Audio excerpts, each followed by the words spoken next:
Hi, I'm Ted Rooney, and I'm playing Abe Lincoln in Taproot's production of Necessary Sacrifices. And this is Eclectic Arts.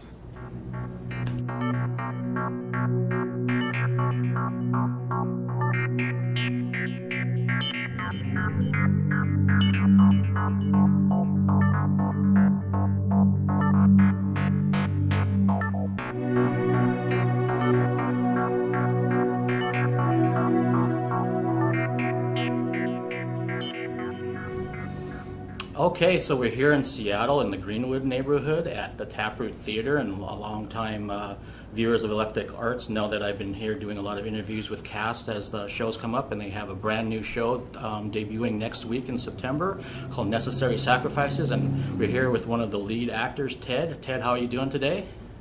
I'm overwhelmed, my brain is mush, I'm still off book for the play, so... Okay, so you got a lot going on in your head. For those that aren't familiar with the play, what can you talk about in terms of the plot and your involvement in terms of your role? Well, I basically am a well-known figure, Abe Lincoln. Have you ever heard of him? And Frederick Douglass is the other character, main character. It's kind of the reenacting, not reenacting, it's the bringing to life of two actual meetings that happened between the two of us. And some of the things we certainly did talk about and, fill in the gaps with creative license. But it's meant to be as realistic as possible, the conversations that happened between Abe Lincoln and Frederick Douglass. And we talk about the issues at hand, of the time, especially equality for the races, and which is obviously Frederick Douglass's primary concern for the black person to be considered legally equal in the United States of America as a citizen. Okay, and playing such a obviously well-known president and I don't want to say character, but role, how are you preparing for this role in this play being Abe Lincoln? It's completely different than normal because of the reasons you mentioned.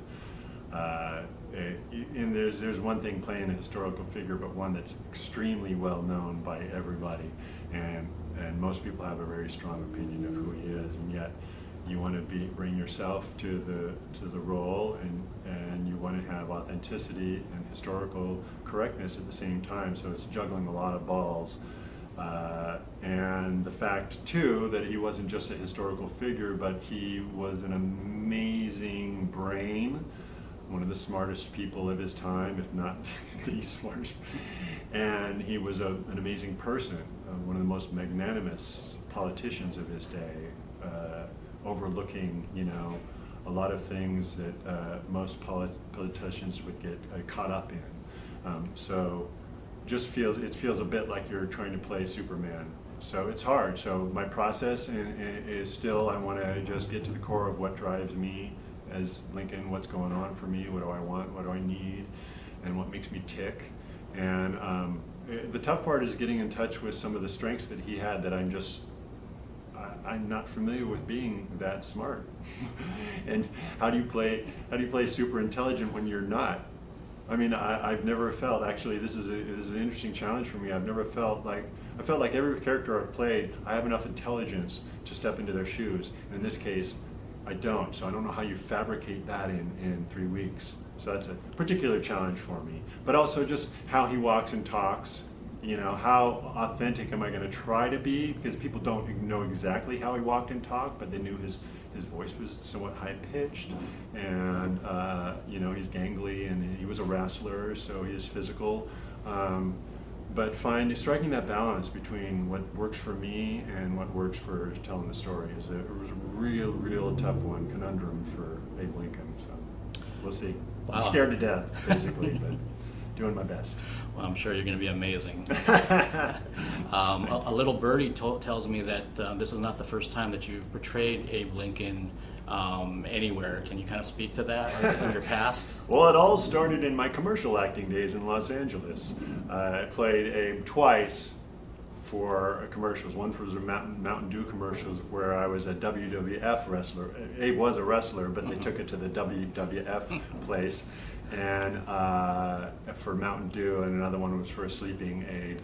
And then more recently, I did end up playing him in Civil War Christmas in Portland, Oregon, where I'm from, and which is a musical, so it wasn't quite as serious a stab at as this one is. But this is a play that actually Scott came down and saw down there, the artistic director here at Taproot, and he brought that play up here. And they performed that play here as well. So that's, and I'm also connected with this theater in that 30-some years ago I was part of the road company of Taproot Theatre. Oh wow! Even though I'm from Portland, I spent 2 years up here with Taproot, and this is my first time back. Wow, so that's got to be quite a trip in terms of coming back 30 years later to the place where you're Quite part a of the trip. road company. Yeah, it's really interesting to compare and to see where they're at now too, and they see where I'm at. Well, and kind of speaking on that, can you talk a little bit about your acting background? What got you started, and what kind of length? It sounds like you have a fairly lengthy background in terms of what you've been doing. Yeah, I pretty much wanted to be an actor from the start. I had this active imagination that stood out in my family. My mom told a story about how somebody had seen me underneath a bush pulling flowers about a mile from our house and singing to himself, and my mom said immediately, "That's Ted." So I had this desire. I didn't know for sure that meant I was to be an actor, but I had this imagination that I felt could engage in story so well. But in high school, I didn't get cast in hardly anything, and by the end of my senior year, I gave up on being an actor.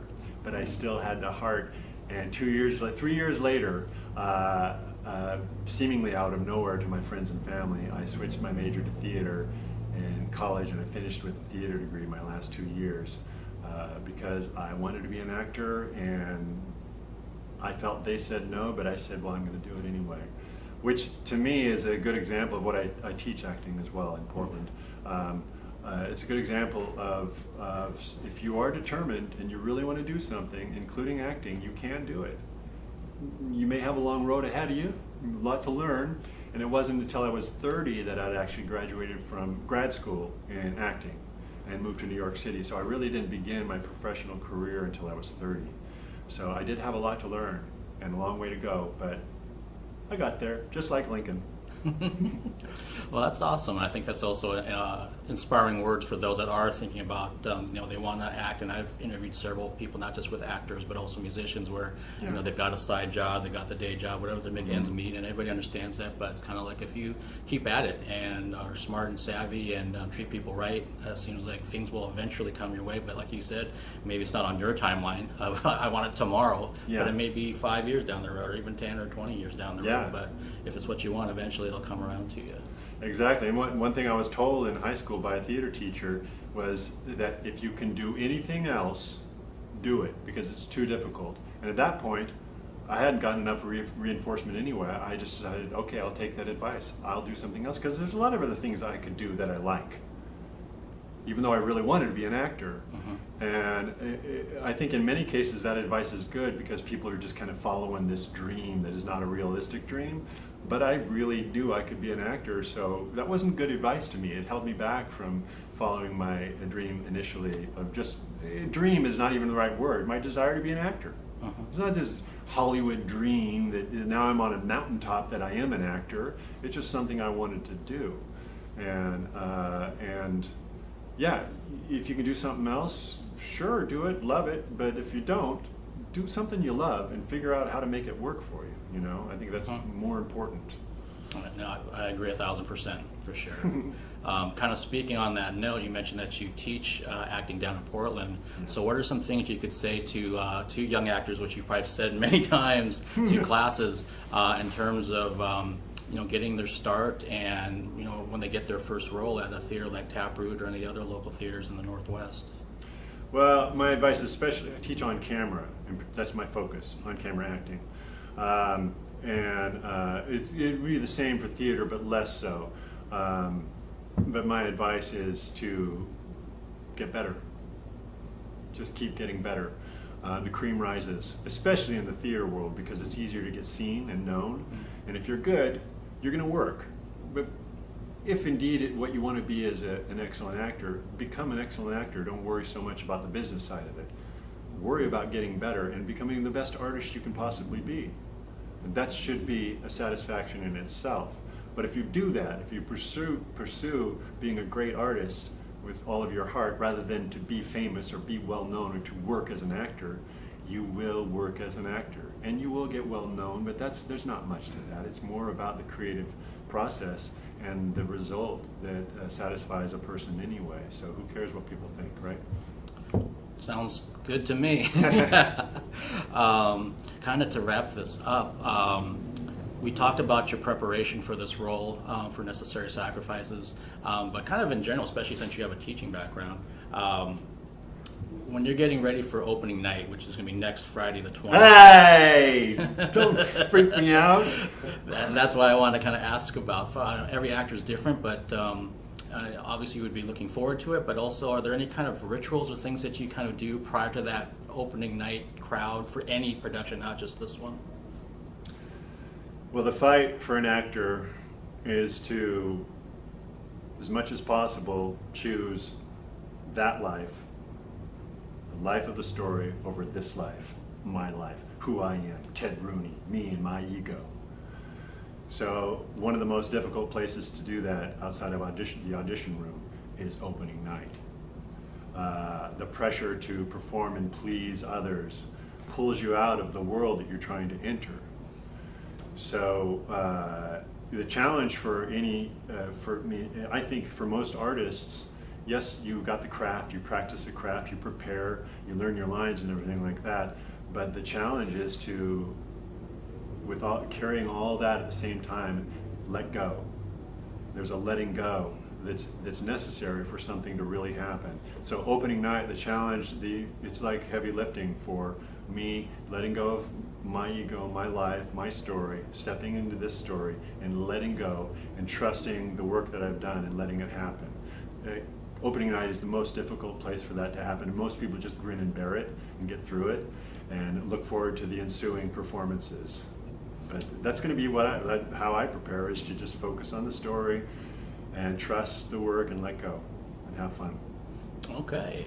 Well, the previews start next Wednesday on September 18th, and then opening night is on September 20th on Friday, and I'm looking forward to being here to see you and the rest of the cast perform. So thank you so much for taking the time today. My pleasure.